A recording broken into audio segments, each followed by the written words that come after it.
Ex-Biden challenger outgoing Representative Dean Phillips bluntly tore into his party as rudderless and devoid of leadership in the wake of President-elect Donald Trump's 2024 victory. Phillips, Democrat, Minnesota, 55, argued that Democrats need to roll up their sleeves and do more listening, especially to the voters who have ditched the party over recent cycles. A party that consists of multiple silos and campaign committees and outside groups cannot strategically do its job. And that means leadership, Phillips bluntly told Politico.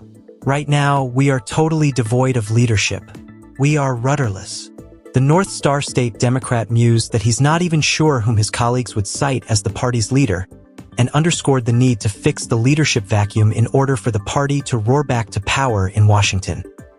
I think it's ironic that the Republican Party is now representing America's working class. It's astounding, and that was ceded to them by people that have prioritized things like tenure over talent, identity politics over pragmatic problem-solving. Phillips bemoaned. Phillips is far from alone in railing against his party's emphasis on seniority.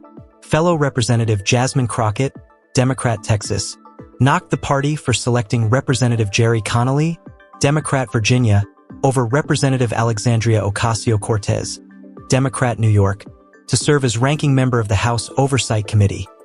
Looming large among House Democrats is former Speaker Nancy Pelosi, Democrat, California, who ceded the number 1 Dem spot to House Minority Leader Hakeem Jeffries at the start of last year. Although no longer technically in charge of House Democrats, the 84-year-old Pole is widely believed to retain enormous influence within her party. She was believed to have played a power broker role of sorts during the mutiny against President Biden over the summer in the wake of his fumbling debate performance. Pelosi also helped whip up support for Connolly over Ocasio-Cortez. I admire to this very day Nancy Pelosi, but I even then said we need change, Phillips reflected to Politico, in reference to his early days in the House. I threw my support behind Hakeem Jeffries literally the first few days I was here as a newly elected member of Congress, and vowed to support him, he added. To now see this bubbling of generational change is really gratifying and long overdue.